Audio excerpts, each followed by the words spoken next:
Hyderabad real estate sector గురించి ఈ రోజు మనం మాట్లాడుకుందాం. ఇక్కడ ప్రస్తుతం ఓ పెద్ద టగ్ ఆఫ్ వార్ నడుస్తోంది. ఒకవైపు ప్రభుత్వం తీసుకుంటున్న కొన్ని మంచి చర్యలు, మరోవైపు ఏళ్ల తరబడి వ్యవస్థలో పాతుకుపోయిన కొన్ని సీరియస్ ప్రాబ్లమ్స్. సో ఈ రెండింటి మధ్య జరుగుతున్న ఈ సంఘర్షణ హైదరాబాద్ రియల్ ఎస్టేట్ ఫ్యూచర్ ని ఎలా డిసైడ్ చేస్తుందో ఈ రోజు వార్తల ఆధారంగా కాస్త లోతుగా అనలైజ్ చేద్దాం. ఈ విశ్లేషణను మీకు అందిస్తున్నవారు Coldwell bankers Sutra property, Hyderabad. ఈ మొత్తం సిచ్యువేషన్ ని అర్థం చేసుకోవడానికి మనం ఓ 5 కీలకమైన విషయాల్ని చూడాలి. 100 కోట్ల విలువైన భూమిని ప్రభుత్వం ఎలా వెనక్కి తెచ్చుకుంది అనే దగ్గర నుంచి ఫ్యూచర్ ఇన్ఫ్రాస్ట్రక్చర్ ప్లాన్స్ ఏంటి, రిజిస్ట్రేషన్ డిపార్ట్మెంట్ లో ఉన్న లొసుగులేంటి, వీటిపై కోర్టులు, ప్రజలు ఎలా రియాక్ట్ అవుతున్నారు, ఫైనల్ గా హైదరాబాద్ ముందున్న అసలైన ఛాలెంజ్ ఏంటి, ఇలా ఒక్కోటిగా చూద్దాం.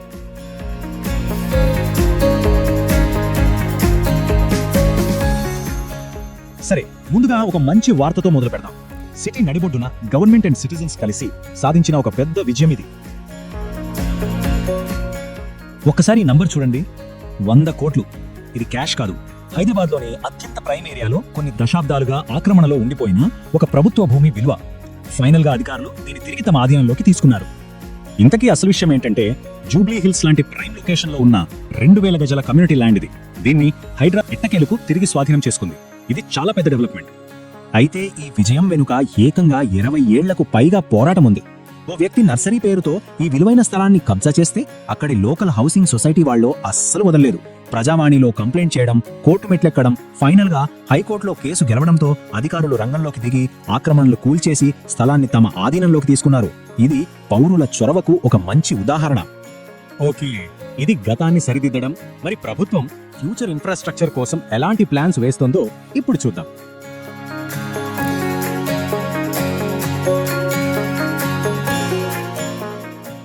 రోడ్ల డెవలప్మెంట్ విషయంలో మంత్రి కోమటిరెడ్డి వెంకటరెడ్డి ఒక చాలా ఇంట్రెస్టింగ్ స్టేట్మెంట్ ఇచ్చారు.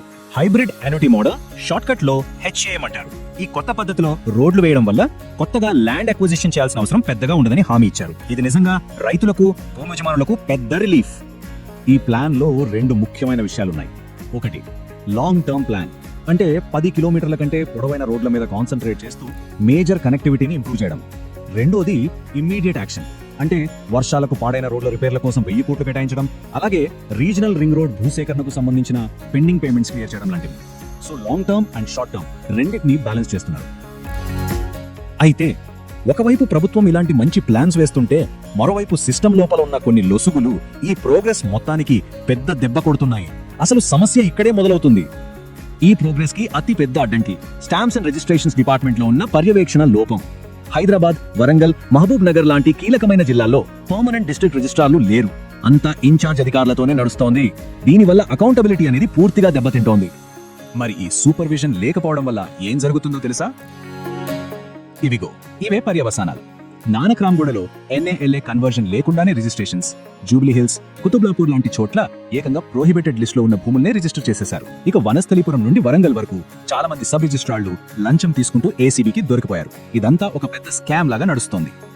సహజంగానే సిస్టంలోని ఈ ఫెయిల్యూర్స్ మీద ఇప్పుడు కోర్టులు చాలా సీరియస్ గా ఉన్నాయి.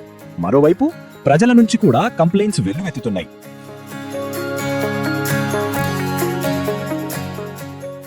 ఈ విషయంలో తెలంగాణ హైకోర్టు ప్రభుత్వాన్ని సూటిగా ప్రశ్నించింది. ప్రొహిబిటెడ్ ల్యాండ్స్ కి సంబంధించిన అప్డేటెడ్ లిస్ట్ ను సబ్ రిజిస్ట్రార్ ఆఫీసులకు ఎందుకు ఇవ్వడం లేదని, ఇలా ప్రజలను చీకట్లో ఎందుకు ఉంచుతారని గట్టిగా నిలదీసింది. ఎందుకంటే ఈ ఒక్క లిస్టు లేకపోవడం వల్ల వేల మంది సామాన్యులు ఇబ్బంది పడుతున్నారు. ఈ ప్రాబ్లం మీద గవర్నమెంట్ రెస్పాన్స్ కి, కోర్టు ఆదేశానికి మధ్య తేడా మీరు స్పష్టంగా చూడొచ్చు. గవర్నమెంట్ ఏమో ఈ వివాదాలు పరిష్కరించడానికి ఒక కమిటీ వేసింది. కానీ హైకోర్టు మాత్రం, కమిటీలు కాదు, మాకు 9 వారాల్లో ఫైనల్ లిస్ట్ కావాలి, లేదంటే చీఫ్ సెక్రటరీయే స్వయంగా వచ్చి సమాధానం చెప్పాలి అని చాలా స్ట్రిక్ట్ గా డెడ్ లైన్ పెట్టింది. ఇక గ్రౌండ్ లెవెల్లో ప్రజల ఫ్రస్ట్రేషన్ ఏ రేంజ్ లో ఉందో చెప్పడానికి ఈ నంబర్సే సాక్ష్యం.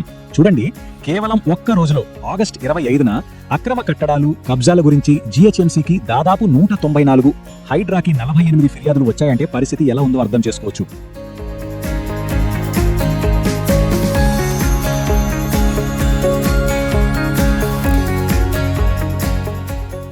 ఇవన్నీ చూసిన తర్వాత మనం హైదరాబాద్ రియల్ ఎస్టేట్ సెక్టర్ ముందున్న అసలైన సవాలేంటో అర్థం చేసుకోవాలి.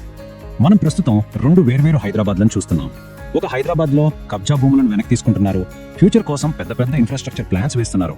కానీ అదే సమయంలో ఇంకో హైదరాబాద్లో సిస్టంలోని కరప్షన్, పారదర్శకత లేకపోవడం, బ్యూరోక్రసీ ఫెయిల్యూర్స్ తో సతమతమవుతోంది. సో ఇప్పుడు మన ముందున్న అతిపెద్ద ప్రశ్న ఇదే. హైదరాబాద్ ఫ్యూచర్ ని డిఫైన్ చేసేది ఏది? ప్రభుత్వం తీసుకుంటున్న ఈ పాజిటివ్ చర్యలా, లేక సిస్టమ్ లోపల పాతుకుపోయిన ఈ అవినీతి వ్యవస్థని? ఈ రెండింటిలో ఏ ఫోర్స్ గెలుస్తుందన్న దానిపైనే హైదరాబాద్ గ్రోత్, ఇక్కడి ప్రజల నమ్మకం ఆధారపడి ఉంది. ఆలోచించాల్సిన విషయం.